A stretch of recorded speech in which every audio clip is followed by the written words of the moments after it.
a stony heart. Akoma, a boa akoma.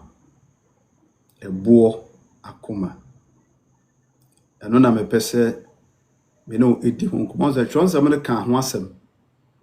Na inipa bebrebe and a grease of 42 ya adwene nkɔɔso. Boa akoma. Ya adwene nkɔɔso. Se tronsam ka se ebo akoma na se ye ka se ebo akoma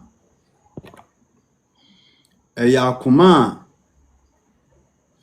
esoritia wonyankopon ewo n'asemu esoritia wonyankopon ene n'asem na onipa bia se ubefiri atasfa asase so a na so obepie ha wonyankopon asemu a ewo wiase ansa na me no mie no ye ba no Awurade asem kyerɛ yɛn sɛ yɛmodena sɛ yɛde yɛ ho ɛbɛtwerɛ no Kristo ne agye onyankopɔn adi na yɛnante n'asemu na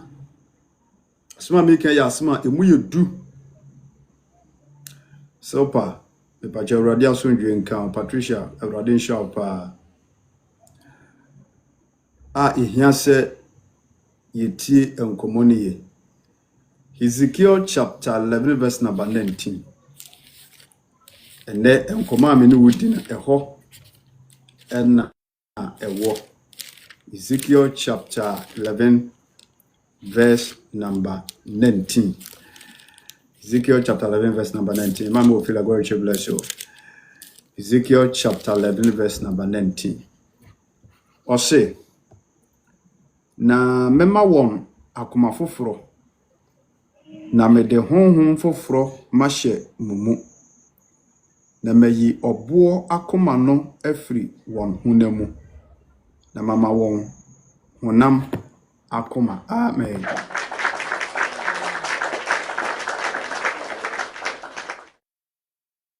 Pachuti asemini yo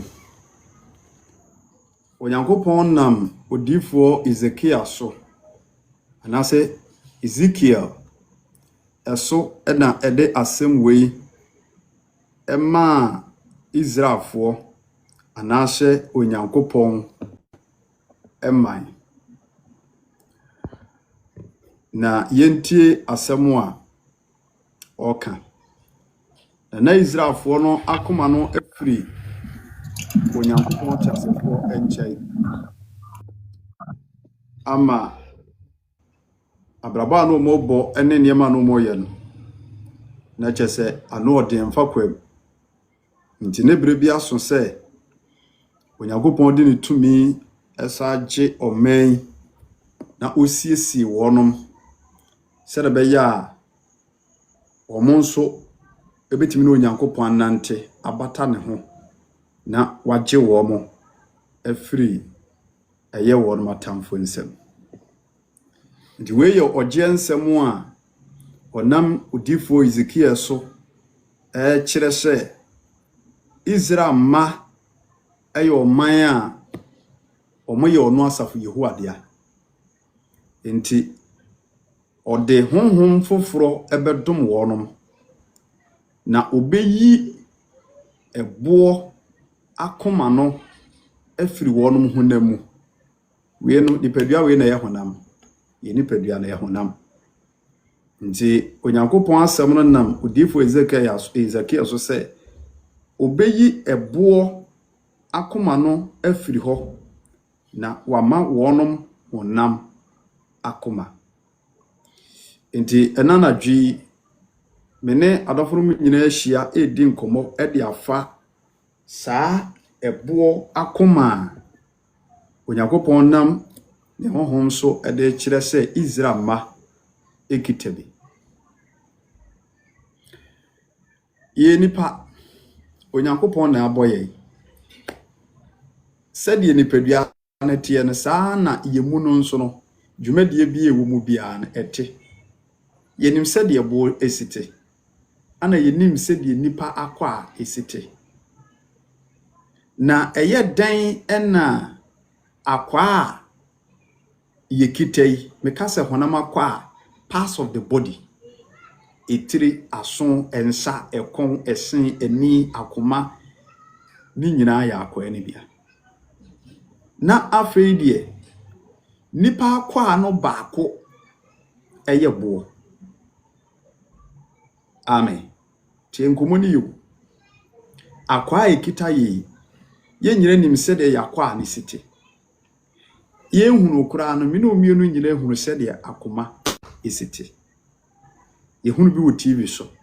wodon saka hanoma na ebo kim kim kim kim kim kim eye adwuma ehomesa epompi muja ana ye fa bo nso a ebo so enante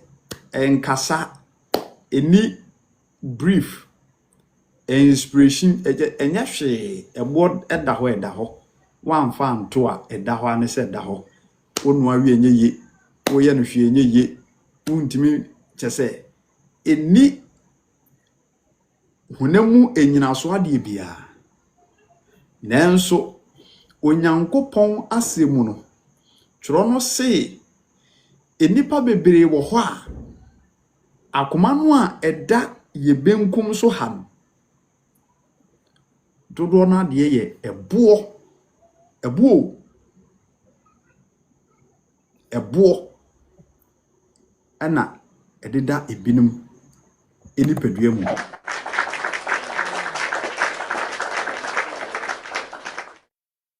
na se wakoma ayeboa ene na je se wonipa ban ne wonyina so no something weird kakra na eni kwan se obi a wabeji Yesu Kristo adie anase wo Kristo mu bia no wakoma sebo eni kwan se banesha nanso asemu a onyankopon nam odifo Ezekiel so kan ye ancient time no enei saa bi pepepe na ekoso odofo yemi se ho akoma be ne kitawo wase na memma wonum akoma foforo na mede foforo mahye wonum mu na mayi obo akoma no ato atwene na mayi obo akoma stony heart akoma denden akoma etese bo egame hu ye on se ebo ye de yetimi de yekwai ana meboa yetimi de twa wo ebo tim ho a ensuo entimi nhoro no chese de ete anete e very hard ye de bo ye niam bibre but se adwuma di a ebuo die no eni kwan se ebeye adwuma ewo nipa yasetenam enti ye dan na onyankopon ede nipa binom akoma toto ebo ho leche se ade a eyehu odofo se wakoma ekitaw se makoma ekitame se eye etese ebo ana se eye bo akoma mesrew se obema ohokwai na ode Kristo asemu efutusem aye adwuma me ba choba live no so no wa meuti ho a mesrew ema feedback ema ese adwuma die no ntina me dofo me US form ha oba so anu meuti ho obie wa yi ne tumu a emwa ma adwuma na aye die no emwa yibewi a ye bi line ne tum na uwo bibi kan no aka na bibi atime aye kama wase a stony heart ebo akoma tronsam etuyefo ekasa kire yen hye ya beye kristofo a yepe nkwagye ede ama yekra daache no eni kwan se yema eboɔ akoma eba yemu anaase yede boɔ akoma ebobra enante na chonsam no bobo enema ba ko mienu bi so eneme pontem me bone tewtew ni awrap things up wose meyi oboɔ akoma no afiri wonu mumu na me de honhom foforo ahye wo mu na ma mo honam akoma a soft heart eniema edi adanse se obi wo eboɔ akoma no esese yehunu vise obi go na meyi oboɔ akoma na afiri wo mu no ene sen na eboɔ akoma no ete obi betima bisa yes yebisa de bia eboɔ akoma no sen enete a tronsem no ebisa wa ha na se o kan wa se sen na eboɔ akoma no ete enti eniema edi me yehunu se obi akoma okita ete se eboɔ senia Ezekiel chapter 11 verse number 19 kan se bibisa wo ho a onem Kristo asem so ahwehwe adwensakira ekira kwan asesa niema ede mpaebɔ a efiri Kristo mu aka ho se de be ya Yesu Kristo ebehu mobo ehume mobo amen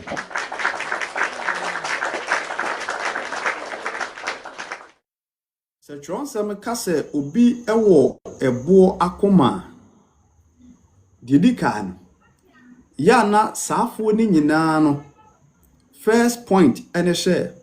omosom onyankopɔn ewo eniso abrebia na saafo ni Kristo fam na mekan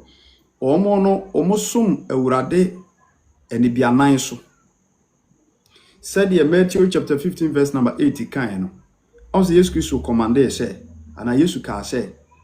oman di wonoma no fafa ne dimini na wonoma koma de atwe ne ho afiri me asafrade mencha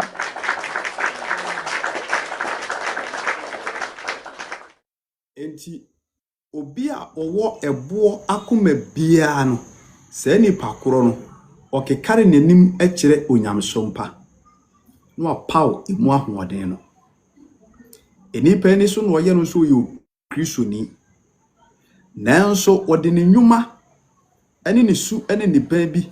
erejeti Kristo ene nasem enti ade ba ko edikai ya onyankopɔn anim Kristo anim ekire se obi ewo eboɔ akoma ene obi a ana o Kristo ni a wosom onyankopɔn anase osom awurade ewo anisoɔ na kuma nim na kuma enim enti saafo no ubehwe otimi kura akɔbosom so saafo no otimi kɔ aduro so ne na ba ko si Kristo fie na ba ko so esi wiase a stony heart eboɔ akoma Ezekiel chapter 11 verse number 19 was a memamo akoma foforo na me de honhom foforo mahye mu na mayi oboɔ akoma no ato atwene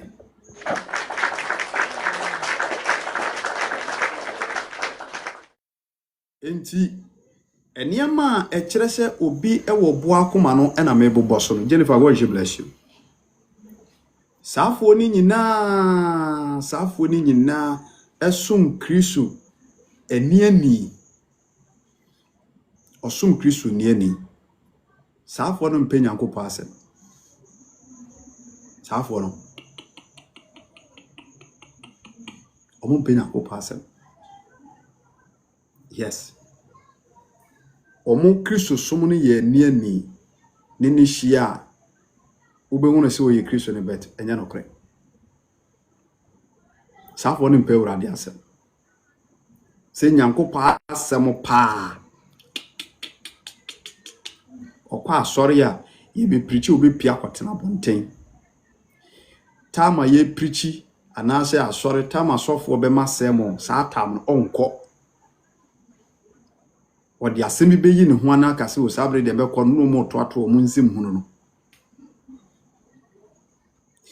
saafo no na wo mo se sapakani bi preach ana sofo bi preach wo street ne so ana so preach wo asori ana so preach wo media ne so a saafo no na tem bia no omo kasa ho ekeka nsem bi ne kwa so omo ka they always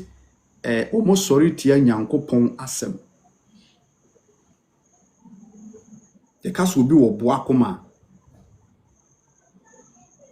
o sorry tia nyankopon asem ompe nyankopon asem nti ni nyame somo no ensisi so otimi kwa yi bosumfie ye niema basabasa okọ saa na safo nete afei saa nkrofo no nso se on se twazam se meyi obo akoma no nti eniema a edade mi ehunu se obi wo saa a stony heart no na mebobọ so a stony heart akoma denden akoma ete se bo de tosu tu eye ahantan de tosu mienu ahantan eti obi a owo ahantan bia no anase obi a woye ahantan bia no unu se wo wakoma na ikita wo no wo de no eye obo akoma enikura wose meyi obo akoma no ato atwene na mama wono honam akoma orofo akoma ekita ye no eri ne control ni pedua nyina ho akoma ekita ye no eno na onyankopon asemu no ohwe so ama yen ye dwumadie bi a ye die edmawie peye akoma ekita ye no ene na edi enwuma ho adanse ewu na edi akiri so nipa betimi enya nkwa akoma no efa ba bi ebe testify dwumadie bi a ye di na tasfasa azisu bia no akoma no eni di mo hene eba akoma nim na eya madwene na command de so na wotu ho anamo enti moma ye ma ya brabo bi efiri sabre ye bo ewurade anim no onhu ye se ye kitabo akoma akoma be na ekita wa wode ewo life is to eye bo akoma anase eye honam akoma de wo kitabo akoma no na wieye ewo Kristo mu no eye weye bone de wo kita ebo akoma no pepa achew wani awurade ntem asundwe ma na enya de ese saafo no ebeti awurade kasa na epamo adofo mpo efiri saafo ne nchei na saafo no so omo hwe sohwe ene wo hawo ene ngwase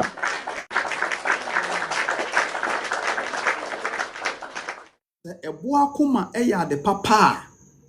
enka safa awurade obo soro ne asase no enka wonka ho asem se obefa odifo Ezekiel so ama saa ebo akoma no afiri ho moma ye nye yakoma dendenden ewo Kristo anim ene abrabo a yebu na no onyankopon ena Moses so eka bi kire Israelfo ebo akoma kitawo a odofo emwa okra nkwaje se de ebo akoma nante a odofo ye behwere ye niam bebreu ye de ebo akoma nante a enya de se onipa bimpo ebeyi odo adi e de akire ewo ye dada setenamu a stony heart ye nipa ade ne yakoma no eko wie se akoma na edida ye mo no ete se bo why eni kwase basa enti tronsam se onyankopon se obeyi ebo akoma no ato atwene de honam akoma amema womo a wonom eba bedi ono asaforode achi enti se epese ehunu se obi wo bo akoma ena mebobọ so no saa nkrofo ndi di kai omo no omusum Kristo anaso omusum nyankopon eni ani odina no fafa ne di Nyankopɔn di nanso na koma de atwe firi Awurade ho de saafo no omo na ba ko si Kristo ba ko so si wiase otimi ko bosomfie otimi ko night club otimi ko wensa ase niema basa otimi ye because na koma no enim wo Kristo de toso mienu saafo no obi a owo ahantan honhom bia no ukita the spirit and I said the spirit the heart of a stone or stony heart ukita boakoma obi okita hantai yes eno be the two were in the book of Nebukadnezar hantai eno be the two were in the book of Nebukadnezar eno be na Ken Pharaoh no okita no so Nyankopɔn se meprim na koma na oma mokwai nti ampa Pharaoh yenyina nim se de no osite no okase dwa nanum ahantai nti odwa nanum me na me de me ho me ma mokwa da muntimi nye foko ahantai it is a oma ahantai honhom be omu pe Awurade anim no na che se obo akoma no okita bi Kristo mfa bo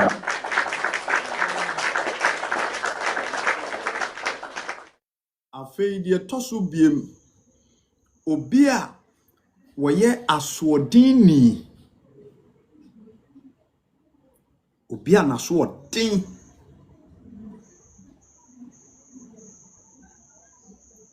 utunufo a omfa o kasa kire no a omfa de ono no hwehwe no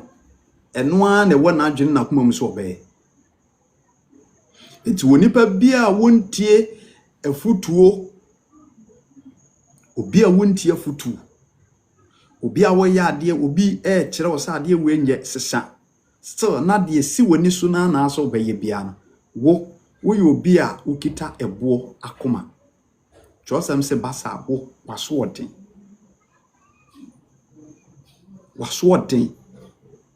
o must two fo e wonyema bim still de wo ya na wo ye o ma me no papa etufo e wo biribim still de wo ya na wo ye suku ni aba ya suku ni abrante ye tufo e wo biribim still de wo ya na wo ye wo yire tufo e wa na bonto boni bim still de wo ya na wo ye fra na asoden Awurade e de adwuma bi ahye wonsa koy se kokoye still asodin ti ompese obeye eno twonsam se eye akoma eye den akoma eye den you have a stony heart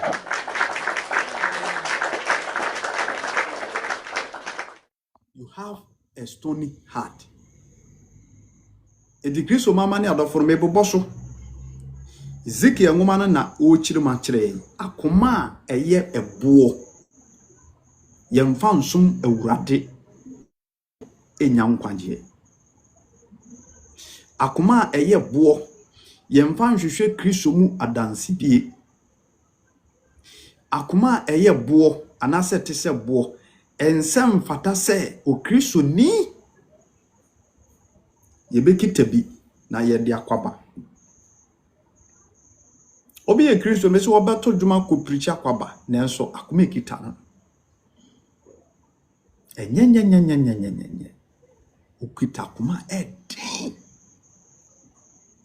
aswadi fita ofano kwa emfiri ho ma ose ho na mefiri ba obechi na tenase aka wiase mu nsem afutuo nyina bi di akira kwada yi abrante yi ababa wai wonte kwara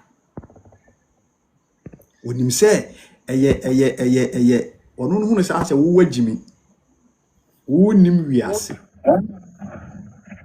so ono no hunu se wo nim wiase wonim se de eniem sete na obi a wote se bia nso hunu se wawie ye eye nunguase Kristo mfa bone nche afei obi a adeketwa bi na o complain say wafom me bobɔ so kakra ya kaso obi wo ebo akoma na me bobɔ so no yedi ho biem we ya so ne firi wade yedi ho biem obi a adeketua bi was wafom me brofo ye kan say easy offended say brofo ne yes easy offended brofo ho na kem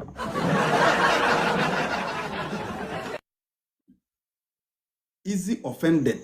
just say adeketua bi na ne ko kwa pai is fine okay me da say was wafom me why am bone utim say ade ya agro bo okro agro no afan wake up one ne guy ni kunu na dem omudididi nkomo bi I prepare agro bi on say warfo wo prepare agro bi ni ade ahota agro bi na ne boafo afan wake up and why am bone ana ade a wo ye mi eti wo bia abre bia no wo adekitu utum se ade we kura nyasem kura no dia was wafom me na wo dia hyedim ye ka wo mu kita bo akoma o ka ho ene dia kan se wonima agorodi enye o adentina wonima agorodi dentina wontim ne nipa ni agoro debere bi kristo ni dia dentina wontim ne obi ni agoro dentina wontim ne obi ni agoro me de oye ya ana me de me mpeka se twitwi ana se no esese wo ye free bible say esese mu ni nipa nyina ntem no ba so dwie ote sa wo hia kristo mu repairs esese urade honhom be repair o kristo ma 7 America emfa ne normal memfa ne normal emfa ne normal kura it won't say why yes ma say answer aye wonko a e bia nko na hede on say depend me ma onche emfa ne normal enya normal o kristo na de ntino obi ntimi ma onche as a Christian so waji Yesu Kristo de obi ntimi ma onche ana Yesu Kristo asem se nka ye yemfa ya brabo nkotwe obi mra yeze wo so afa bibia se ana me de me ya na afi na nipa ana wan je me de me peme nko ana me hye me de me padamfo hwan ana mfa ngusia yeze wo bede pa no wadima twe akra na Kristo de waye ohun waye isolated ya wo hye de mu nko because of say obi ya de kitu abi na ase waye me bone and wo kan we kire me no atwe akonumu wo kan we kire no obi yesu ban bi ne ye bi kasa bi no atwe akonumu no abopo bi ato na adwene tabi ebo akoma ni bi no ebo akoma ebi no wasi Ezekiel meyi obo akoma na to atwene na me de honam akoma atoto wo no mu adoforom yaba kristo mu yi enkwaje ninya enafo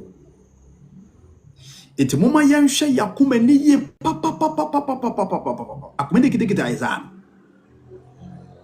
moma yanhwe ni ye na se woni pada sani wanhwe wakoma yi ese kinkrei na awurade anim no wo hunu se wakoma no ete se bo akoma obehwere enema bibire wo kristo enti esese ye nyina yetimi etena se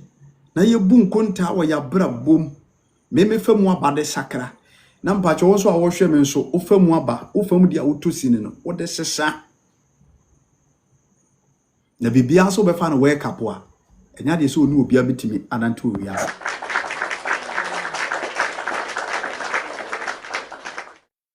afei de toso biem obi a ontimi mfa asem nche obi a wontimi mfa asem nche onya asem anenka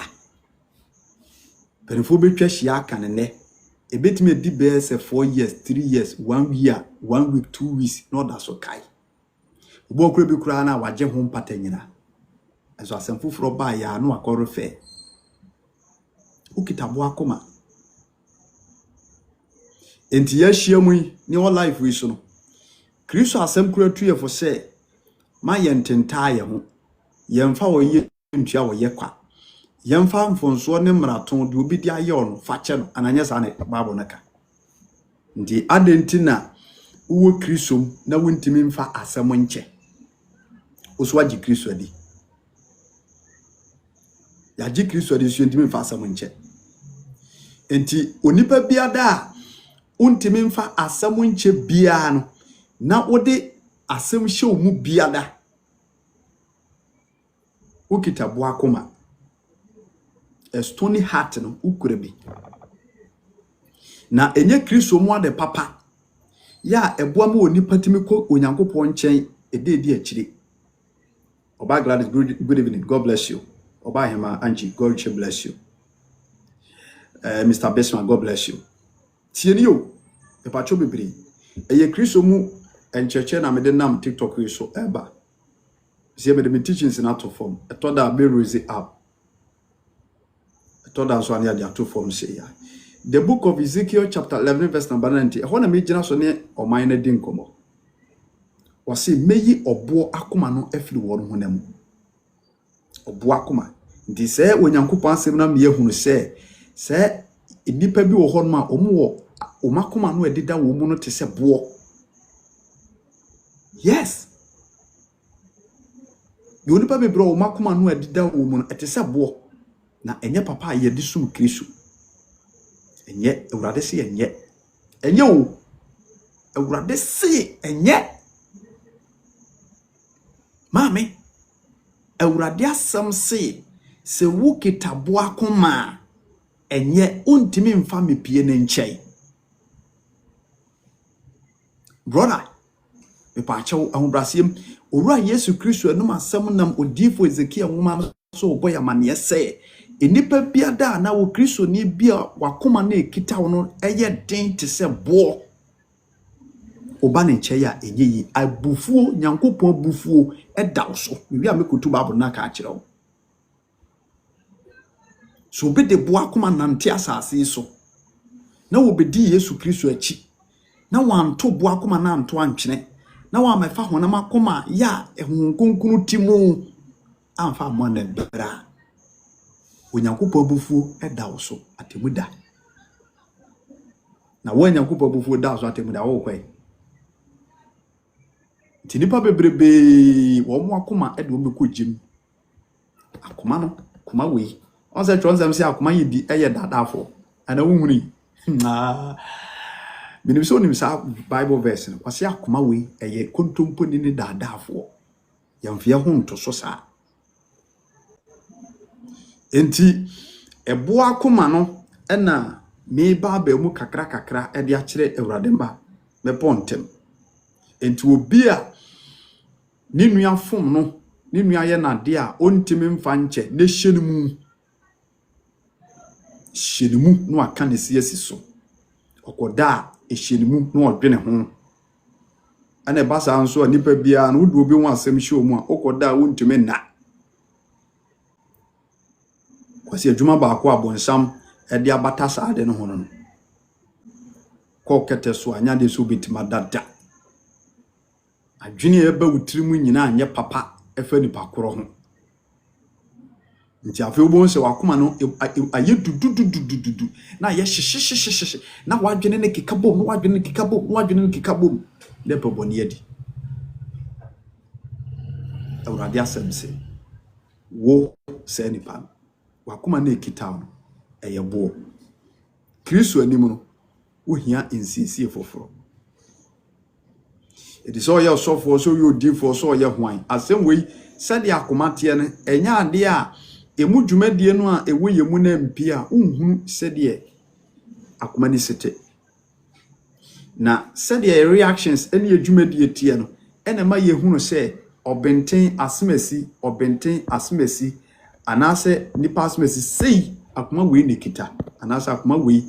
na okita. Amen.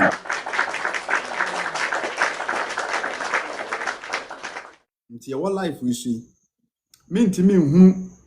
obia akoma mu ensem anasa sede wakoma ne egg wote se ukita bo akoma wankasa na wunim me nso makoma na ekita me ye bo akoma me na menim se ye honam akoma me na menim wonso de ye honam akoma wankasa na wunim enti ensem na me bobɔ so no pepa akyɛw wankasa tenase na adwene ho kɔ honhom ne wadwenem na wahonim fa check niam behwe nsem na me bobɔ so wahonim mu o conscience mu fa toto sɛde akoma nti o reactions ne oniam bi tete nti chonsam se ebo akoma nya manipa aye betimi de di Kristo achi di de kai maka de toso mienu maka ahantai aswoden ene obi a kakra bi no ye complain wafome asomesi afome so bekum na nya asem bia wo mo musum awurade nipa ni so safo no so ka ho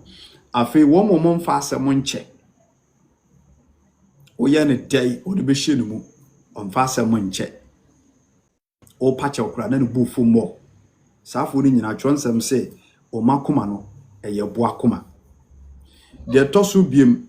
wo mo a omunni ahumobro they don't have sympathy into obia me pache bebre woti asase we su ti Kristo fie emfa ho ne dwumadie bi awudi ene ba bi a wabobra koduro ene se de wosete se wonni ahumobro mani pa Awurade asem ka se wo wakoma na ekita eye bo akoma ewo Kristo ani Awurade asem no Awurade hu ne se wo kita bo akoma one ye ne usu ne wudwumadie ne se de akoma ne si ye adwuma fa no ete se bo ye tim baabie anse bo eden pa e bo eten ezo be yiri se de akura entutu nyawe eni kwan se yakoma no nso ete sa ne Kristo mu no eni kwan se ekokoye sa enti owura Yesu Kristo tuefo se yenhwe yie na yenhwe yakoma ni yie na yakoma no a yede titi Kristo danse edi awurade asem so no ankotene into that level anase ankosa ekwana sa na se jinabia no so ti de toso biem eye wo mo a omunni ahumobro obo ma woni ahumobro mani kunu be ma oni bi kura bi skato obo mo oni ahumobro e ma na yere oba na yare kura obe force ne so nkoye aduane manini because of so oba obo mo oni ahumobro e ma na adwuma yefo ochu mu condemn wa bere kura awase chenchina wa ma adwuma meyi wadi de maame yare o permission akosera ne maame even kura wanya yie o sere ne master kwan se menya yie ebom kotodwuma nko a ebusuafo no ebekeka nsem master ese o makura yi kwan wonni ahumobro obi timi be sere wade ewo biribim nipa kro wotim se waye mmobo ewo ade bim no de adesede abetu anim wo pepa senka wo betimi aye bi enso wonye wonni ahumobro obi aya wade na waba be pachew afampanimfo ene ade osi wonye manenka wonni ahumobro enti twonsemu no onipa bia wonkura ahumobro biada okitabo akoma Awurade asem so kasetia Ezekiel chapter 11 verse number 29 wasi meyi bo akoma afiri mu hunamu na kyese Awurade asem otuefo se onipa desani be di Kristo achi asase we su kura akoma den a na kyese ni Kristo so ewie peye men kase saa na wote en kase saa na ede wo David when it comes to Christianity esese ya jo ya ba form ade nyina mu na wode akoma denden nante ebo bra enya de se ebeboa wo kwan bia so afei mebobo so ntientia de toso biem obi a oni ayam hyehye ema foforo obi a woni ayam hyehye ema foforo ka se obi eni ayam hyehye ma obi a ebi a obi ekotipie bim enye ne bi kura mpanifo ahia nipa bi aka ho abom se omu tua na mo bi dia support nipa no ono ko be bato ogu we de we nya yi bia o we munya we de enye la bia we o nye la bia bi huna mane no ono be fa na gro bi huna mane no be fa na gro emfa so kopie accident de so ono no de phone ebe video atwitwa e de abepe views e wo media so obehu ani mane wu no video no osere na ne nsa ne na nabodje sem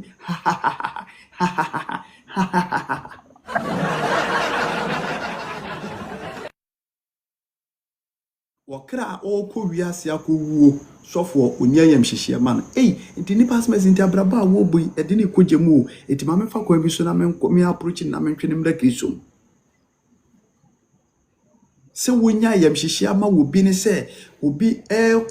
kotibia bi a enyem se ye yare o se ye oye kristo ni na biribi ma na kwhwe ase o wode opepa ne akomapa approach nipa na aboa ama nipa koro no watimi afiri saa tibia na okom no you feel sympathy wonya wodo sorunku bi se twanse nkra ka asem ne asufu nso mo ne asrefo ansere meboa nti wo bia oni ayam hyehye seya omfa ho ebegu emu ukitabo akoma ne kita no stony heart ne bia enti owura Yesu Kristo no masem etu yemfo akasa kire enana dwi se akoma kita ne yenhwe ne examine your heart right now akoma bi kita bia examine se bo akoma na ekura woni se nipa akoma na se honam akoma se de chironsem ka no so woni you know it by yourself na obi okita akoma dindin bia enya de se obetimi akọ ewurade nchei ededi akire amenka no sa a stony heart person bia ntimi nko Kristo nchei enya de papa cause obi okura bo akoma bia dwumadie bia akoma no mawudie bia nso ewurade ani enye papa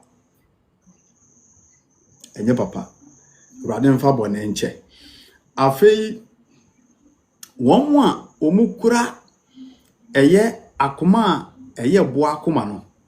saafo no ya na empempi no omodwene bone efa afoforo ho na so omodwene bone ma afoforo eka men kunanka wowu eka men kunanka ngwase atom eka nan kunanka ka bon eka nan kunanka adwuma no efiri nsa na position na na se adwuma na bidi minsa onipa bi a wodwene bone ma onipa bi dasani bia wo okitabo akoma na enya de se ubeso awurade ani ededi akire wo tise o life so na me no wahia na yedi nkoma enwene bone ema onipa dasani bia so obi kura ye obone se de kura enwene bone wo wakomam ani wutirim se kwan bia so no obetua ne bone so ka eno ntina wonyankopon asem no wo so wode atemu ba wiase yemu onipa ene ye de atemu ahye nsa akotu obi bone so ka enti wonipa bia wodwene bone fa foforo ho bia da ukitabo akoma ene tete adifo ne asofo ne achechefo ne nipa bebremu ye de kobasa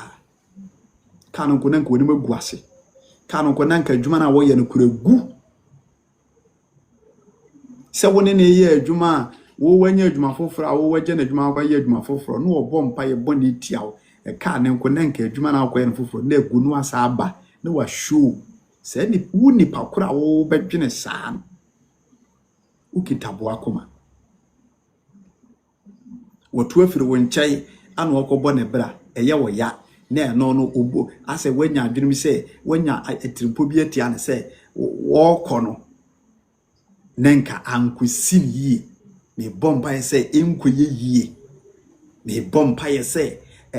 ne nsanka me bompa ye se na edifo bebrebe e wo se so ba obompa ye mu obi na se nipa no ankwada na se anaye ya no de atwe apia ne sina no no okasa wane na fofo hia no oka me body jai yire bibi besasi si yawo wodi jai me nka na hwe bibi besasi anya danya obesaba bibi fufu bibi se ne se bibi an wo mu obebi omubu bibi anfo ankwa bibi do beba nti anya danya obesaba na ho no obehu be kire ni nyansa sofo man of God ukita boa koma adentina esasa wodwene bone ma obi why adentina esasa wodwene bone ma obi adentina wodwene bone ma nipa empana twe no no abetwe agunya wade okọ adentina bra wodwene bone ma lady adentina wodwene bone ma bra odo wasimtidie enti wonipa biada abrabo we na yewom no Kristo fam ene ewiase fam no wotime dwene bone ma onipa foforo bia no awurade asem se wo wakoma na ekita no etise bo na enikwan se wonipa da se ne wo Kristo ne awurade manma yede ebo akoma enante enikwa se wode bo akoma enante edi se akoma din bi ebo akoma bi da wo mu a ene fa Kristo Yesu asem so sachira wadwin na Yesu Kristo asem no obi anakoma din biada obi wo kita bo akoma na se nakoma ne te se bo akoma no ontimi nkwa asafurade nkyai na adepaso ntimi ma wo nkyai dia okura wo ni asodwie Ezekiel chapter 11 verse number 19 ehonko na me no kasa wasi na memma won akoma foforo na me de honhom foforo ma hye won mumu na meyi obo akoma no afiri won mumu meyi ebo akoma etina na dwi me pa chaw ebia na wo hweme na ensem a ye bosuwe no utu musini wo baabi unye wo bia me pa chaw wode asamo che ebia bibi kakra bi no aye offended ebia me pa chaw bebre wona ba akosi Kristo sa ba akosi wiase ebia me pa chaw unye humobro ebia me pa chaw unni ayamhyehyia ma fofora sanyama we nyina awurade Yesu Kristo asam kire hye eye obo akoma nikitaw entina wo yesa ene onyankopon asam hye oba beyi saa ebo akoma no ato atwene na wamaye akoma foforo a eye honam akoma hallelujah eye honam akoma na yetimia de anante atasfasa asiso ewo Kristo nti ma ho kwai hallelujah wose afi wodwene bone fa foforo ho odwene bone efa foforo nti bone na wodwene ni nyina ne ebewi ase no se de ka se nipa koro no anase obi otesa no onfa asem nche no wo ye dei ene aduru ko do beko onse TV so ne programs no se media wo fom ya memfa nche wo akwa we na akoka no de amfa mfiro na se wodo okobo so okukun obebo odua obemi achiwatum obemi agelewu opat okudi okodwato ase de wafo no de wafo safo ni nyina gira bonsam agina so kitabo akoma Kristo mfa bone nche amen afei de toso biem eye obi a oni adwensakira womomwo ebo akoma no omuni adwensakira opo bibia mu woye bone a onyine mfunsuo ntom oni adwensa kira se ade we na maye entine ene menye bio ono no bone na wotim de no an osa hoaho ne ho wom onim se ade na waye ne nye ntubetu no fo de kura no a ono no ontewe enti obi a ontime nsakira na dwene emfiri ni bone mu na de bi ote bone mu no trosem se wo ukitabo akoma tronsam se wo ukitabo akoma denti na wontimi nya adwamamo denti na wontimi nya akoro no denti na wontimi nya wiase achiridie denti na mepache wontimi nya subambone ne abrabobone na chiridi de bia no wotim bone no no emu no wote 24/7 wodi sembe yi no ho ano saa woka dwensa kira nsem kire no a wonye na dwen kura so obetie baby ye kan urade asema ye no kura nsem ne adwensa kira nsem no omma hodia obetwam no akopɛ nkomhye twon nsem se wo nipa koro no wokita ebo akoma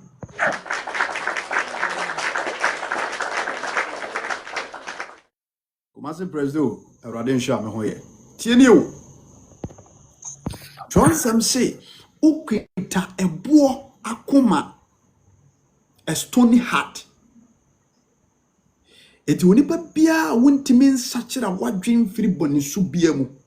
bo asofo be preachi saa kire ne saa bo na asempake ne be preachi a kire na kankwaje sam de a kire no but still na ogina de ogina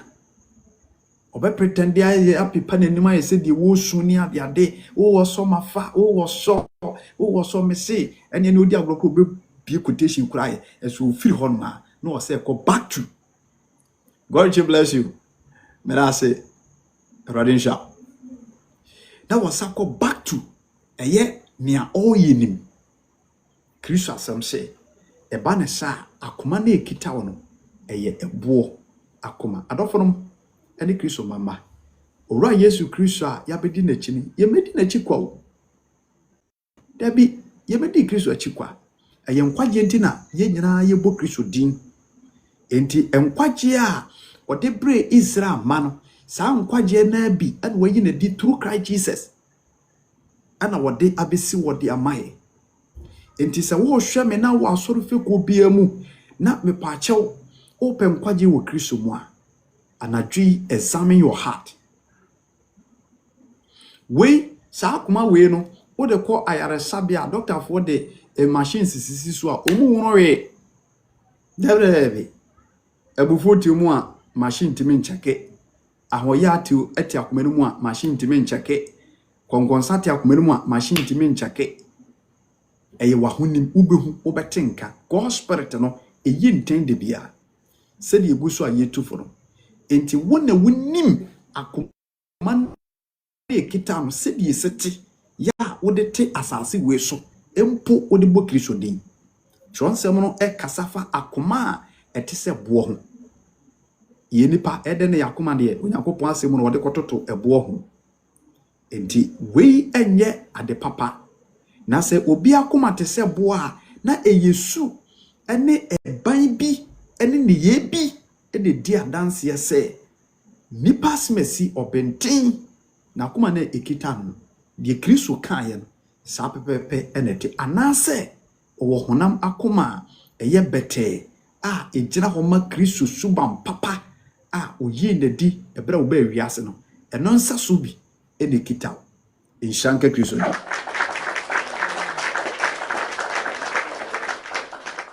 enti obi a ompe adwensa kire bia anase obi a onyana adwen se obesa kire firi ni boni su bia mu bia no se Nyankopon famu se nipa famu wo se nipa koro no ukura akoma eye din a etise ebo akoma Kristo asem tuyefo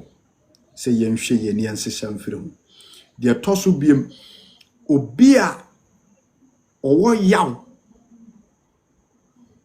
obi koso na ye ne ya so yaw ewu ni mu the spirit of yaudie wɔ ne mu. Obi progress ya na eye ne ya. Obi nya biribi a na eye ne ya. Say because of say mane ho. Adentina akoye ni pass mercy. Adentina akọ benten ho. Adentina wo no wanya this position. Why say wo videos ni yehwe? Why say wo videos ana nkrofo tie? Why this? Why that? Na wenya atenka bi won say anye wono no ntina afi yaudie bia peba benemu saa. Obi a wote se bia na akoma ne nye. Chron sem ni di ho adanse se wo akoma ne te se ebo akoma. Yes.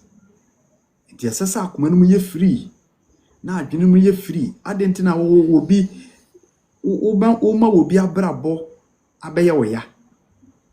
When wafo ne si so e wo school time. Die urade pen wo do obi abrabo asisi o. Baby ono no faaye no ene ne hyebre no ena akɔwie ne sha. Ana nso wo die no wonso baby a wo hyebre ne wabrabo na montu no ena edu level we. Adentina obema ya obi aba mo se nipa asemesi edu point we minuru ho. Na obema na ye wo ya. Adentina asemesi edu this point na minuru ho na obedwene ho ana abeye wo ya. On se ba na sha na adwene fufuru bi about e ba na sa ne nipa krokra ho ye wayi asa won e ba sa won penasem so wo sha se wudi obi ho yawa na ase won penasem enkomo bi kura na ekoso na obi kura di ne ho nkoma na waka negative bi ade bia afa ne ho afa nipa kro ho zuwa wo ase wa heda ka se bi a enigu ayi bi na waka afa nipa kro ho obelizi Awurade asomdwe nka enye eya hoya nti obi ahoya ate no mu bia no akoma na ekita no enye papa afi obi a wosai ewo pesami nkumnya eka ne nko na nka bibia beye ne dia ade bi na ne nsa beka woni nipa bi ne nam a obepa asem bi aka abraso na wono no nko anu akoyusu pesami nkumnya ade bi amra nefa ade bi amenye ne dia ono nko ade ne ye ono nko ade ne ye nka ho asem ono nko ade na nke ye nhoahoa ono nko ade na ye mpejam pesemi nkumnya si obi wobi na wontimi miem ema afoforo bi so nya bi na ekoye se wope wo nko na wode a mene me kunu nko a mene me man nko a mene me yere nko a odofo akoma no ebo akoma ene hunu hye me pa che okidu me nko afo no josem ka ho asem mene me kunu na abre mene me yere na abre ana hwan na omiemu ma afoforo mpo enya na brabo so mfaso obie na wotwe no nko ade no josem se wo ukitabo akoma nyame pe na mede kan eye chonsem asem a eda ho e ka se ekomu baako e benya bia ho quotation nsema mabo so nyina na e bia ho quotation wo tworo gungun na se onipa akoma ekita no so sa ba we bia obefa hen se me no mienu yakoma no ekita ye no ebe yese bo akoma na eso aba we ya ye befa hen ane akokristo nchai ebo akoma bia so sa niema we ya ba na eso ebo akoma fo no anaso obi okita bo akoma bia na aba eso ni aba eso na meboboso enye me produce na meboboso nti yen check yakoma nim ene July, I think it's 17 for the say. Yeah, I'm here. And it's 16th. Enti Kristo asemu no ye kwe nimu a. Enti yan check yakuma nimu. Check him. 16th. Check him. Na ezami akuma ne se enti akuma mikitai so eyebo akuma ni bia na se honam akuma according to Ezekiel chapter 11 verse number 9. Ebo akoma de kura me anase honam akoma.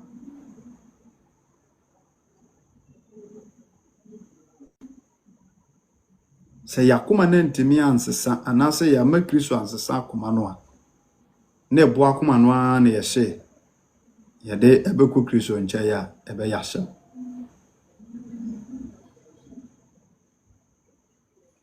Hallelujah. Afei nia ohwehwe se de bia na asembone na embra ono so se nipa koro no wote se obi a odwene bone fa afoforo ho. Yes, yo nipa bebre ho no mo a e ka na ko nanka asembone yasi. Wote se obi a wone obi a odwene bone fa afoforo ho. Wone ne yepe mantima memfa no to afi obi a okura kokobone ebufuo de twonsem aka to se ewo ho. Ebufuo de natural ewo ho. Nanso manyanyemu bone. Nanso me ka sei obu ho no mo a okita kokobone wanto na buafu. Ne bufu nso a enema oyenye.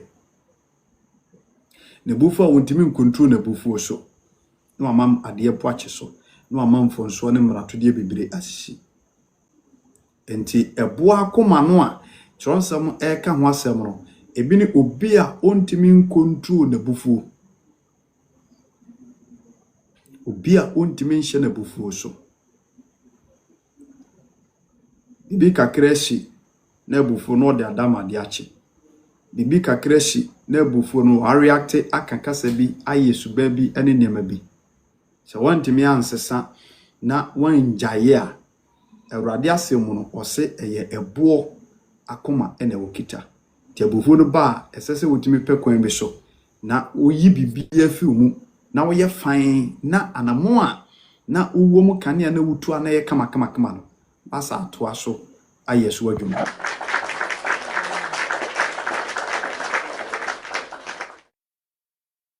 Obi butimi fu kokubone nti adwuma esese wo ye kura wonye. Abufu nti na kura me nkwa adwuma. Abufu nti adwuma we kura me cha menye. Abufu nti ade we kura menye. Abufu nti men kasa ho. Abufu nti aduane kura minni. Abufu nti ne kura ase. So se woyɛ saa Awurade asɛm se ene na wokita ebo akoma. Yemfa bo akoma so enye Kristo mu ade bia ema ne nyeye. Epam ho konkuru firi ne panchai. Ema woni Awurade ntam enye fe. Na wonya Awurade hompo eni so ho bia. Edi Kristo mama ne adofo no. Ena na dwa me ne wudi nkomoyi. Owura Yesu Kristo no asɛm otuyefo afa ebo akoma ho.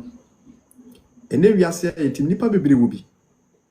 De ma nipa bebre hu mo ho anu ni. Isa akoma no a ededa yemu no. Obia wone de ene niema eproduce. Na niema eproduce no eno so abaso na wobenya na se emu nhira anase nia ebeso no eno na be benefit. Enti ebo akoma no niema eproduce we nyina nye Kristo mu ade papa. Enya de papa. Womo musum Kristo ewo eniso so. Yena ba ku si Kristo ba ku si wiase. Otimi ko club, ko rensanden. Otimi ko kwa busumfie. Wonkunu wompena. Wonde na brabo no onchirehwe. Womo ahantan ewo mumu. Womo maso odin enti afutu enti kasachire. Akoma ebo akoma no ebo akoma de produce no womo adekitua bi waswa for me easy to offend adekitua bi waswa for me saafo no ebo akoma ne bi no womo muntimi fa asem nche womo womu ni ahumobro womo womu ni ayamhyehye womo modwene bone fa afoforo ho womo womu ni adwen sachira womo a womo wo yaw honhom ati omumu womo ye peseminkum nyafo de opese asem boni bi esi ne bodin kase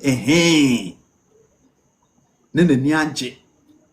on ye ka no kokwa de bi asem boni mra saafo ni nyina no akoma na ekita omo no tronsem eka ne hye eye ebo akoma ana asafo ne kita wo mo muntimi nhye wo mabofo so ni nyina eka ho bi afei wo mo kita otai haters. I'm a virgin. God will bless you. Welcome. Haters. Wo mo tie as it like or what or tie home. Onya no also se metal. Or tau on pewasem. It will be a ultimate tie ubibiano. No, how can you tell me say what time will be na urade woman etu? David ya na hu obi ase urade hu ntine mu urade so hu ntena ba bia ho nye urade hu ntena ba bia ho nye di nipa na ye wo no enya woda kuyi na ten ade na wontimi nyi na ten na wota no for what reason yesu bai no ametai nipa it is also wudi na chi na also pesa ba bi wo no ko ho bi dia ade ntina wotai wo bi adentina wota obi enti obi a okita otaye honhom bia no on se akoma na ekita ho eyebo akoma wodi ko Kristo nchaya enyeye afei obi a onte asem ase yoni ba bebiro won ma na ka asem a onye already so obe listen to opinions obi a wonte asem ase safo no ye from kukutifo wone ne ka hwia onti wase dia okita ebo akoma it's all life no so na what is you know yourself obi a wonte asemase odi opa ene ne nka nsem fiti anopa nkomo nwumere onti wase dia. Mr. Timothy, God bless you. Thank you for the gift. Okita ebo akoma enti tronsa no da ho ene awurade akiri die no adofo no enafo mo akoma na ededa yemu saa no obehia nipa da se ne no address shepe odane ka mu kama anaso wonamfom anaso wabon club tea wabon ne suit okọ uhia no tum say yes wo hia nipa kan nanso akoma ekita no eche bola so ade akoma ekita no eche bola so ade adwene de ne trim ni akoma mu nsusu ya wo ya wode kọ office no ya wode tini ka mu ya wode kọ na dwuma so no je wura de a wote so eninim etinana dwe owura Yesu Kristo enum asem eyi yenten maako se wonam Ezekiel so ka se odifo Ezekiel so ka se meyi obo akoma no ato agu na mamamo akoma foforo a eye honhom kronkron foforo ene honam akoma na matimi dia bedimachi asomie awurade ya bedi Kristo achi hwasem a wonyankopɔ ka che Israelfo wase wo mo akoma foforo so obeche wo no ma nante dia agese bo akoma no eno no firi ho ansa so obeche wo mo ama wo matimi abeye ne man na wo matimi aye de ono awurade pene nani aka wo mu a agese ebo akoma no ekitekita Israelfo no omutu di nyina tugu omutugu a ono awurade no wode honam akoma wode honhom kronkron besa aka ho e de abedom wo no matimi ne awuro no awurade anante saa sem wei eye adwuma wo me no mie no ya brabo so ya bedi Kristo achi esase ye ma ye bibia fa ne kwai wo ye preachers woni kokoɔ wo ye pastor enso woni kokoɔ asem ebe free nanum aba akɔ church member ho no wo te kura wo duty bebo dem ebo akoma ne kura onnya so entie won safo mabinu masem a ase utuntrum safo ma ne bia ase o ye so fo didi ono no beka ena eye na ontie afutuo no ukita bo akoma sofo no de obedi no honam bete urade nyi untum ukita bo akoma adenti na wudi mintie afutuo are ni tufu a wontie asorba uti Kristo na ase ade a wo ye ne nye adan na sofo de awurade asem ejina bible so tufo sa ade we nya ade we nya ade we nya ade we nya na still wontimi ntie nsakra ukitabo akoma asa akoma we na ode te asoro fie ho no emfa nkwaje mmerew edu beku jim enti akoma no a yede tete asoro fie no a yede sum awurade bo awurade din 24/7 a yekoba esese obi ahwe ne die yi o so obi ahwe ne die sese obi ahwe ne die yi ipa benya nkwa akoma di mo fapem kehye onyuma die beso awurade ani a akoma di mo fapem kehye yes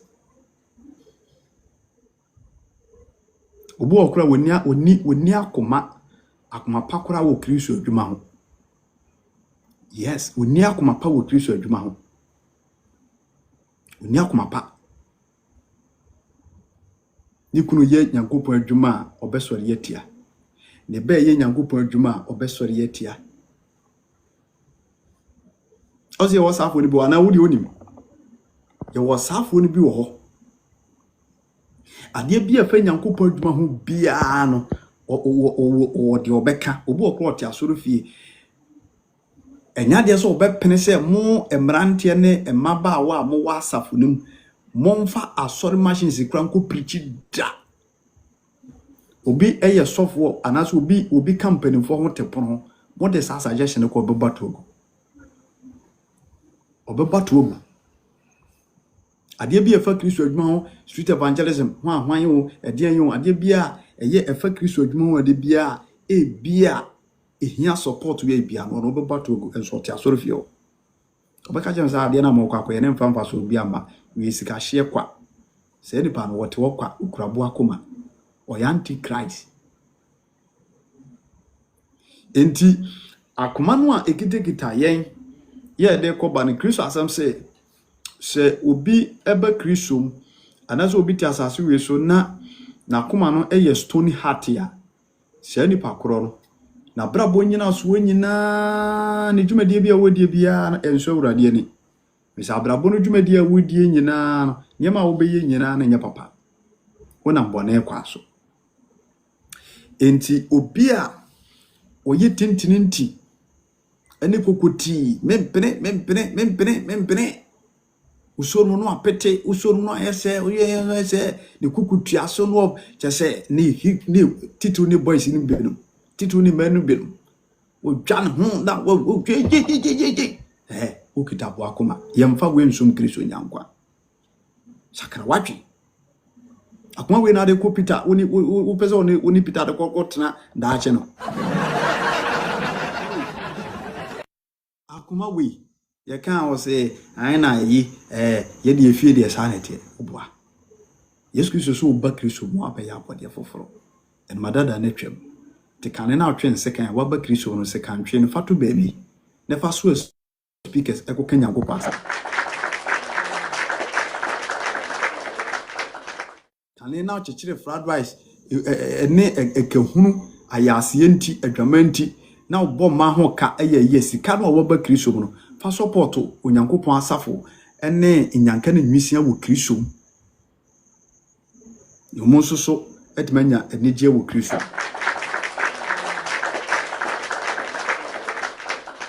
enti wo ye tintinti ni kokotifo ni nyina omukitabo akoma Kristo asem kasetia afei obi a onye ne mfonsu ontum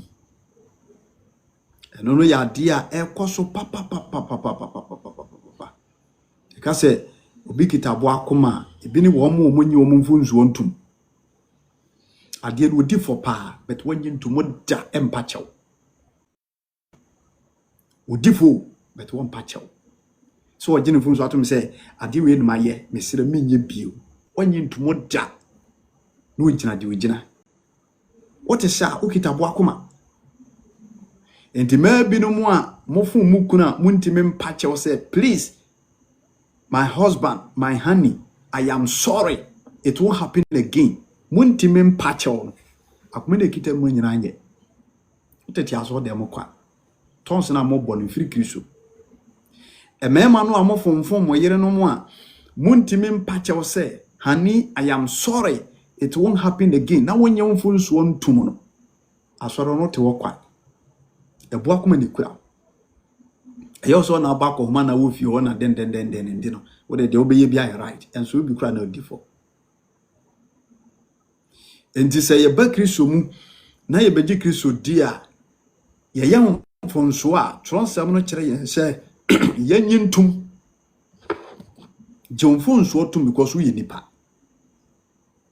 it will be a won't mention mfonsuo ntum bia wo nipa fam eno Onyankopon fam bia akoma na ekira no Onyankopon asemu no na asem no wo se wo de no te se bo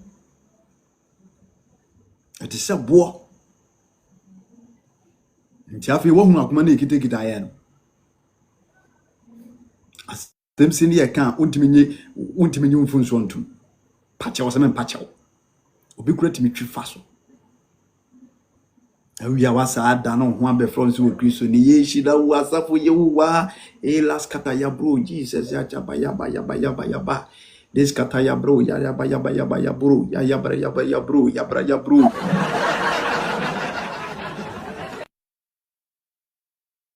ono so sheku gen na wa ya ade bi na nje na mpanifo kan no atwa fa so no akote na sore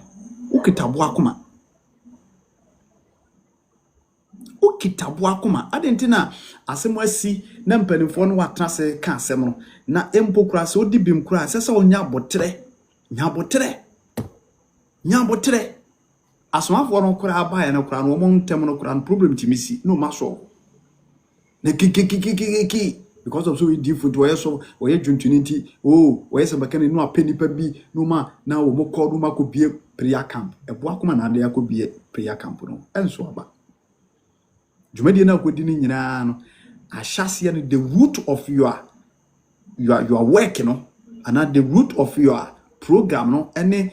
the whole thing ni nyina no am free tini nimu amfa kwampapa so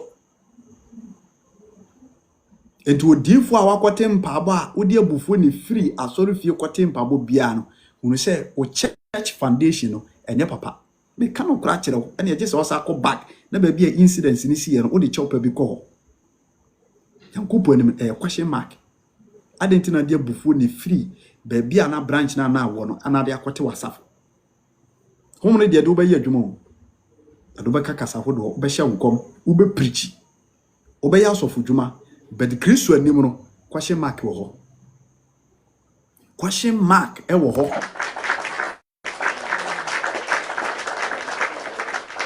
if you say one fa abodwo so ane tu sa na mo no to ma honhom bi bewura ana de entempe so ekoi wo se na mema mo honhom foforo na meyi ebo akoma no afirimumu ato atwene na manhona makoma Kristo mama ne adoforom be pa mo chew ena na twi minimu din komo kakra bi na ya God bless you Stony heart akoma edin akoma etese bo Awurade asem etuefo akoma be na mpacha omedofo ye hia mu obi awo akoma be na ekita o meso de na ekita me eye bo akoma anase honam akoma de okita honam akoma no okuta akoma edwo honhon kronkron so bata ho de okita akoma edin no unu se bonsam ebe na ne dwumadie bia odie su ntimi nso Awurade ani ema ne yi na daache nso Awurade de safo ne nyina bekọ atemu obebu safo ne nyina aten obi okuta akoma tintin bia Awurade de obekọ atemu akọbu aten de wakọgim bia bekotu baabo na akire wo ya me tumira Awurade ahomo bronti ma sa akire wo esi kura bitu firi so bitumira no akire wo ba bia bitu sa bire ni firi to bia okita akoma a den te se boa tronsema me abobo eniema ba akomienu so nyinada se wode hye wadwene na wampe ho aduro ewo Kristo ni aye adwen sakira ene na asem ne mpaabo a ansesa maame brother osofo osabakani udifo nyankopɔ dwumani obebiri gu adwuma ɛdan Kristo bɛka kyerɛ so nimo cause one me fa Kristo akoma ne bia nante ɛdie hia sɛ ye deep diagnosis yɛbɛto dwom yɛbɛpreachi yɛbɛyɛ prophetic adwuma no yɛbɛboa Kristo adwuma yɛbɛbɔ yɛ ho mmɔden ayɛ bibia bi nipa ni so no de onipa bɛgye atom de nanso honhom fam no onyankopɔn anim ɛbɛyɛ nsɛm bebree enti obi a onye ne mfonsuo ntum ɔyɛ bɔne a wonye ntum sɛ akoma no ɛbɔ de ne bi kura afei obi a wopu nipa de sani obi a wopu nipa omo bubu nipa nimtia omo se nipam o saafo no se o du nyansa kire se nipa kro no nsem fata so nka onyankopon bɔ no hye wa no ahwe so no ahwe fo wo bu nimtia na wo gu anim ase wo fa wo se wo de wonka ho bi ndi wo mo bubu nkrofo animtia wo mo pu nipa wo mo se nipam wo bone kwa so nyina no akoma na ekita mo no Kristo asem no mo de ne etese bo hallelujah afedi twato obi a woni Kristo Yesu eni apam ene ni adwen sa kira no zo obi ono ma won sa kira obi ono so a ote Kristo fie woni hon konkro ni apam eze na brabo nyina ye wiase honam nko a ade bia e fa hon konkro kire ho bia no wono de honam ba be wuram ana mo ha adwene ana mo de bia na Bible ana mo bie na hon konkro se ana de bia na honhom ana asem we de mo boa ana disafo no de bi om di school sem ene di wono na hunu no wiase ana sum Kristo so obeje tro nsem agye atum obeka kyo se we de atwam enye dwuma to de honam no be wurawura mu saafo ni nyina no they have a stony heart saafo ni nyina kita akoma eyeden kita boakoma ntomo obi okita boakoma bia no wosi honhon konkron kwai honhon konkron so eneye teacher kyerɛkyerɛfo kɛse a obefa Yesu Kristo die bi na wode abekyerɛkyerɛ ne yetima ye pɛ ananti wo Kristo ana wono nso so na koma die ne ntino wasi honhon konkron kwai ti saafo ni nyina de honam ne bobra ti sanso de honam bobra ntino enya de so obetimi aye bribi amna so Kristo ani enti Kristo mama ne adofo no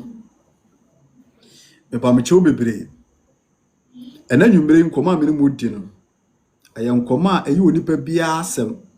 so kwa sore so nkwa sore bu asem we hu nkonta se akoma na ekita no enti akoma eye bo akoma anase eye honam nipa de ene ekita Yesu Kristo ba no kan asem bi edefa ho Luke chapter 6 verse number 45 Luke chapter 6 verse number 45 akoma eye ebo akoma no eniema yehunu ewom ana mabobɔ so no edoso pa me share life na se no na dodo no ntimi me join in na me ntimi nsa nkomachi enti yewia me post ato YouTube okɔ hɔ ma full message na da hɔ na bibia nso etimi aye kama Luke chapter 6 verse number 45 Yesu Kristo eka asem bi ho osetie oni papa efri enepa waboaboa no ewo nakoma mu na eyi ade papa adi na oni pa bonefo efri ene bone ya waboaboa na nakoma mu na eyi ade bone adi na efri de aye akoma me na busuo no eno na ano eka na aden na mofre me awurade na monyo nia Messie amen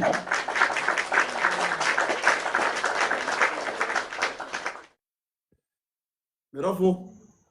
Wahunu asɛm a Yesu Kristo ɛka.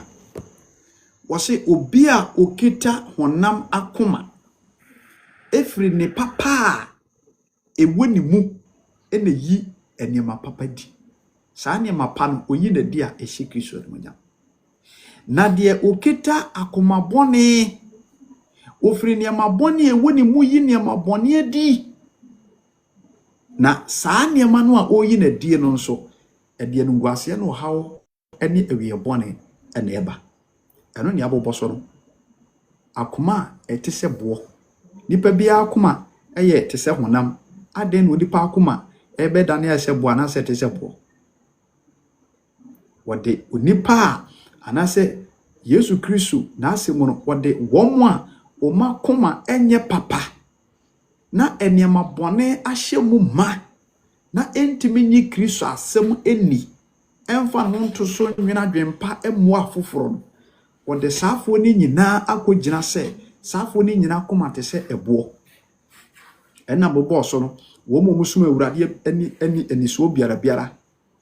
Wɔn mu musum Nyankopɔn anasɛ awurade ani so biara biara. Matthew chapter 15:8 was o made wo manu fafa ne dimini o makoma atwe ne ho afiri me nkyai. Etu obi timi tie awurade asɛm wie ɔkɔpɛ na ɔkɔbu brabɔne. Ne yɛmɔ nhye no ɔyɛ bɔne a wɔnsuro bibi nkasa nkyɛnsa ade a me yie kura ɛnyɛ. Wɔn mu kura hantan, wɔn mu kura soɔden, wɔn mu a ade ketewa bi na wɔyɛ offended. Wɔsɛn ana wafo me ana den always they complain. Ade bi abɛyɛ bi obenya asɛm aka ho complaining nso so no ɛyɛ complaining a wo complaining a mo sɛ wo di fo. Why na ade amara ne ya ade ketewa bi wɔsɛ why na ade we ayɛ me ana ade we ayɛ me ana hwan they always complain. On fa bɔne nkyɛ oni ehumɔbrɔ ne yam oni ayam hyehye ɔdwene bɔne fa afoforo ho oni adwensakyera ana ɔsae pɛsɛmi nkumnya ase de bia so asɛmbɔne bi nsi ana wɔsɛ akɔ abufuo ne kokobɔne. Saafo ni nyinaa wokura wɔtae ɔnyene mfonsuo ntum yɛ kana sɛ ɔpu nipa. Eti obi wɔ saa suba wei ne abrabɔ wei nyinaa mu a awurade asɛm sɛ ɛnema bɔne ɛna efiri sɛ nipa koro akoma mu epie. Na sɛ obi de saa abrabɔ wei nante a onya nkwagye da. Kristo mu obi bɔ saa abrabɔ ya onya nkwagye. Saafo ni nyinaa nsan hwehwɛ ho nkonkoro kyira kwai. De bi omo de honam na nante. Ɔka honhom asɛm no de honam eyi ne ho ana. Amen. Enti Yesu Kristo baaye no ana wɔkasa no wɔka kyerɛ yɛn sɛ na oni papa biara firi ne pa waboaboa no ɛwɔ nakoma mu. Wɔn mu wɔ honam akoma no deɛ honhom kronkron ti ne mu no. Ezekiel chapter 11 verse number 19 say memma mo honhom kronkron na mayi obo akoma na to atwene na mamam honam akoma. Enti Yesu Kristo ba na wo confirm say oni papa firi ne pa waboaboa no wɔ nakoma mu hwan ne de oyɛ ni papa obi a ɔwɔ awurade Yesu honhom kronkron. Onkunkun tim no odwene nipa ho de onkunkun tim no obrɛ ne ho ase de onkunkun tim mo no osom Kristo akoma mu ne anisoɔ pɛpɛɛpɛ de onkunkun tim mo no wonye complain de onkunkun tim mo no wonwe obi ho bɔne de onkunkun tim mo no wɔyɛ mfonso a ɔgye ne mmarato tumo pakyɛw de onkunkun tim mo no ɔbɔ ne bra ɔdwene afoforo ho ɔhwehwɛ afoforo yie die ka ne de ho ɔmfa afoforo nsɛm nhyɛ mu yɛ odie ne nneɛma basabasa nsɛm a yɛabobɔ so ha yi ɛyɛ opposite to saafo no. Ɛyɛ opposite to saafo. Enti wɔn mu a Tronsam sɛ honkonkron ti wɔn mu no Yesu Kristo sɛ ɔmu firi ne papa ne nyoma pa a wɔn aboaboa wɔn akoma mu ɛna yi subampa ne nyoma pa di. Na enyoma pa a ɔmu yi na di ne nti ɛhyɛ Yesu Kristo ne agya nyankrompo ne monyam ɔsoro. Na wa ɔhwɛ ɛboa akoma yi demonstration yi a yɛyɛ ne ha yi sɛ eyi adi a adɔfo no ani dim ɛhyɛ no monyam. Ɛnsa hyɛ no monyam. Obi okikere nanim kyiri nyamso mpa no opɛ mu ahoden ne na ba ko si wiase ba ko si Kristo me pa choko to na bonten so otibia ba na otwa bi na dwo to sina no wonam abosom so wo bu brabɔne a ɛhyɛ Kristo no monyam ɛnhyɛ no monyam. obi ho aka ayam hihie oni bi ehye Kristo no yam dabi onfa bone nche onfa asem nche oni ahumobro saafo no saa wo de se obi so we Kristo ni no dance esoma we dia ehye Kristo no manyam enhye no manyam enti Yesu Kristo ba no se na won a omo nipa boneafo a omo so hono free nipa enema bone a waboabo ano ewo na kuma mu no ene yi ne bone adi na efri de aya akoma me na busuo na ano epe muka we de enya ano ne epe mu aka ya ne aye karata e yi na di ebu on ma ano be pe mu aka ebu oso a Yesu ene e ban karata no na akoyi na di na eyi na di aso ebe hye Kristo no munyam ana ebe peje Kristo din afoforo hu suban ne saa ne ye no a ebe hye Kristo no munyam Kristo mama ne adoforo akoma be ne kita ye aye de die urade achi akoma be ne kita ya wode mepacho de wo adwuma akoma be ne kita obrante ya mepacho wode ewo life so ma me akoma be ne kita ya wona wo madete ya wode ti aware ase minu aba akoma be ne kita wo a mepacho be ma no a wone no ete ho no mepacho ene ne ntem akoma be ne kita Yesu Kristo mu enkwagye o wa asori feku bim akoma be ene kita ekita me ya ye di awurade achi ewo atasfa asase so eye bo akoma anase ye honam akoma ni gina ho ma akoma edwo honam akoma ni gina ho ma akoma brabu honam akoma ni gina ho ma akoma honkonkuru timu honam akoma ni gina ho ma akoma efire awurade Yesu Kristo a wono ankasa de ne tumi asiesie na saa nipa koro no wabeye born again abode foforo ya obenante suban foforo mu ahye Kristo die no manyam diaba Kristo mu yema ye ho kwan na yema saa akoma dindin nyina yema ye ho kwan wo Kristo na awurade mfa na asem so entu ase emfa emaye eno ntina de bia na Ghana time 8 pm ye wo live so na wotwe bope bra ne beti asempa na bi se ye sha se ye bobo mpaya dodo e ba be gina life no so me kura mi ntimi ana nya no so ntina Kristo suma me wo app we so enye no ne purposely for the work no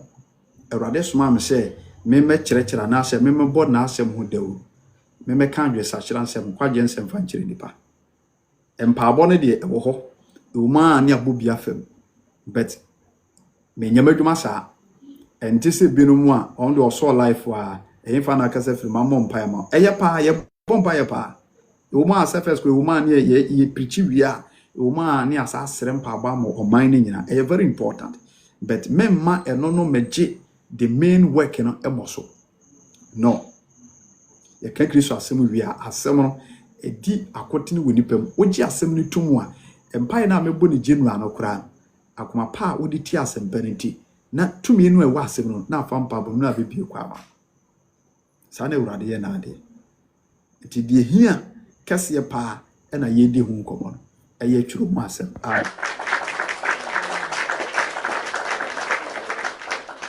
obi kura akoma boni we bia aye bobɔ so yi nyina ema ne ntimi enya Yesu Kristo nkyai enko daache ema ne nyangwa debe prisi 1 awrade aso ndwenka ema ne nyankwa je yehwa eho asem Romans chapter 2 verse number 5 Romans chapter 2 verse number 5 Yesu Kristo abe confirm ha enti emu yakoma no ho aten na yehwa akoma ekitaye se bo akoma de adofo oma yemfa Kristo asem so sesa yekoekuto dwuma na mbom pai de ne so mfra urade we say akoma no ene kitaye onipa benya nkwa akoma no di mu akotere pa wonya nkwa so akoma no di mu akotere se wakoma nya esum ne no obetena o akoma nya esum ne no obetena esum ne so bronsam amen tiasese yehwe yeho ye na yetimi esesa firi nyama bia enya bia ho yenhwe obi a okita akoma eye den daachi hwe na wieye obi a okita akoma den a stony heart hwe daachi na wieye Romans chapter 2 verse number 5 ose na wakoma den ene akoma primu enti wo boaboa abufu ano ade twɛn ɛyɛ abufu ne onyankopɔn atɛntenene no adiye ɛda no na ɔno ɛna obesusu enipa nyinaa enwuma so adeɛ ama wɔn maako wɔna wɔde papayo mu boase tɔhwehwɛ enumonyam ne anidie ɛne adeɛ a ɛmpro no ɔbɛma wɔn dankwa na wɔna wɔfiri atutupɛ mu na wɔntie nokorɛ no na wɔtie deɛ ɛntene no benya abufuo ne awerɛhoɔ na ahohiahia ne ahometeɛ ɛbɛba nipa a wɔyɛ bɔne akra nyinaa so Yudafoɔ kane ne Helafoɔ nso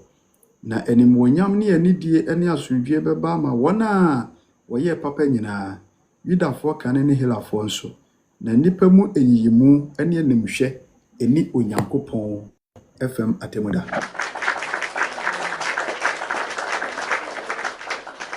asɛm ne dawo no asɛm ne dawo no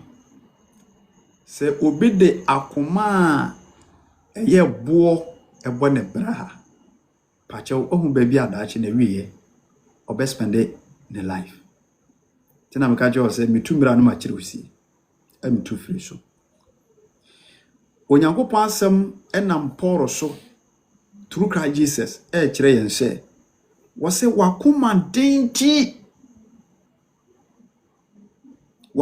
den ene akoma primu nti waka nneɛma mmienu akoma den ene akoma primu nti wankasa wo boaboa abufuo ano de ama wo ho atwen atemuda saa akoma primu ne akoma den ɛyɛ stony heart saa nneɛma yɛbobɔ so nyinaa ɛyɛ abrabɔ sɛ obi bobi sɛ kinkrei na wanya Kristo mu adwensa kyerɛ mfa Awurade asɛm so ansakyerɛ wɔse saa abrabɔ we nyinaa no boaboa abufuo ano wankasa wo de boaboa abufuo. You are gathering God's wrath onyankopɔn abufuo na wo boaboa no sɛ ya cause abrabɔ we nyinaa nye Kristo mu abrabɔ papa yɛbobɔ so ne nyinaa bi kura ka ho ebi ka ho obo no akoma dinti nkrofo yere no no mo deda wonti so do bukure no abe kofukuru no tetare ho betu no fo atototo omfa ho ene na meka ne nyina bom se obo no ompa adwensa kyera yes maka ne nyina bom meka se me baba mu anka de bechi ti na maka ne nyina bom amabɔ no tofa no enti wo se akoma primu wo se na wakoma primu wakoma den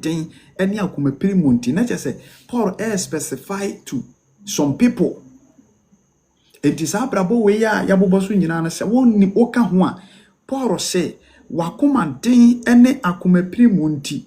wankasa wo boaboa abufuo ano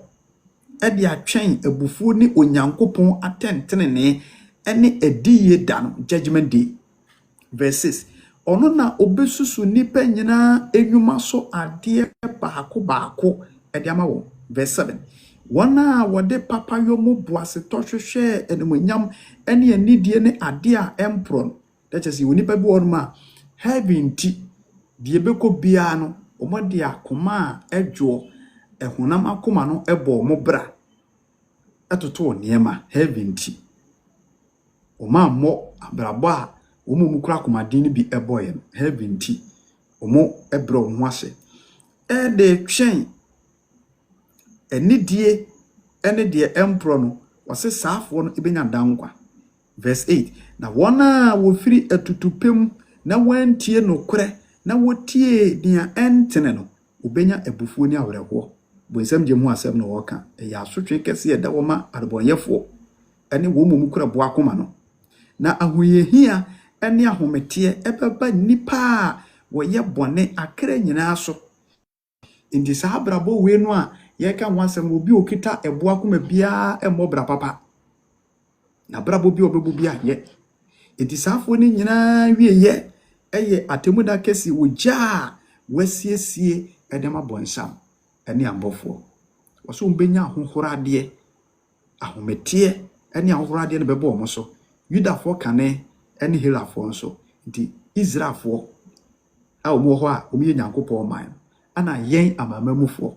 enti na de bia na metofo ka se emu obi nka njere o se adom no an wode beje yi adom ye ho adwuma once save forever save no me pa achew emu obi mfa na ada se wa mo bra yie na wo ye wa dwene se Yesu Kristo moja no atomenti forever save wa na wotena bonim na wanya adwen sakere na odi bone wo kokuom Yesu woni nti enye hwe Yesu woni nti I'm already sick brother ubeko jim antichrist for na aba no mu nsura urade no ono ye se once save forever save adom ye ho adwuma ye adom ho adwuma enti owura Yesu Kristo no asem atuefo enanatwe se obi a okita boa koma bia daache na wieye eye ogya edere no emu enwoko wasena enimonyam ne enidie ne asundwe beba ma wona woye papa nyina yudafo kan ne helafo nso na enipa munyiyimu ene animhwe eni wonyankopon enim nti sede na temu kwan tie ne saa nete wo deserve jemo do bako wo deserve heaven on do bako eti Kristo mama ene adofo Kristo mu ofutu ni lepa mo chew akoma eye boa akoma Awurade asem kasetia yeto hunfo bebre eno na Psalm 51 verse number 10 David kan wase boa akoma mutie mame na ye hunfo fra esie etim omumu create in me a clean heart O God and renew a right spirit within me create a new heart create in me a clean heart O God and renew a right spirit with me. Onyankopon bo akoma emotie mame na ye honhom fofora asietim omemu. We ne empire David na koma ejeje no ma ne kofom ye no. Obo ne kotodwanim ebo empire we ekire Awurade. Ebia mepache wo de ne ntise David eye bibi foforo se wo ko kotodwanim mu a mum ye nyina ye nsire Awurade ho oburuhu na onsesa yakoma na man sede wonam onkronkoso fa odifo Ezekiel so kan se obema Israel ma akoma foforo na wo ye obo akoma na to atwere minim se yekotodwanum sire Awurade na ye de yefuto sire no bompa ye kire no a akoma dindin bi ekita ye bia na asemu no obeyi afiri ho na waman akoma brebo waman ye honam akoma na wode ho nkronkron aka ye ho na yetimi agina ayede wope Awurade nsha no wonte na ntie nkyerɛw mesɛ Awurade so obɛma ye nyina nti ase akoma na obɛma nipa akoma honam akoma na ade bia ye beye bia no na nimu no wo hu ne sɛ ampa ye sefata na ebo akoma bia da etie mu bia no mesɛ Awurade sɛ wonfa na asɛm so na omienya mu afutuo ne kasakire bebre na opia yanso saa akoma we entimi amfa yankogim Kristo mi hu ye mɔbɔ no nhirae na onti nanim tienche meda se bebia wo hwe me free bia salvation a wadwumadi enenso ede no aha na yedisi yenyamu adesuade bebre enti wonso famu aba na efanante na yibia ntimi enye kama wa maso ntem na wantimi enya ahyase a wie program no amerikwa kotu YouTube na ahyase kopim na wie no wantimi abubi ati Ghana time 8 p.m. bia ye live so a ya TikTok ye book Kristo azamo dawo wo hwe me kira kwan mo kuma se True Faith Church International Sokoba Wood Village ho na meye asore ukwere bia ye hia bompa ye fiere bia watch na memenda na ye asore emu na fo mu bia maka bia no bra no so obetima ba na ye no nyina abom ahye Kristo dia no nya meda se mamenko e bia mehwese bia adofo no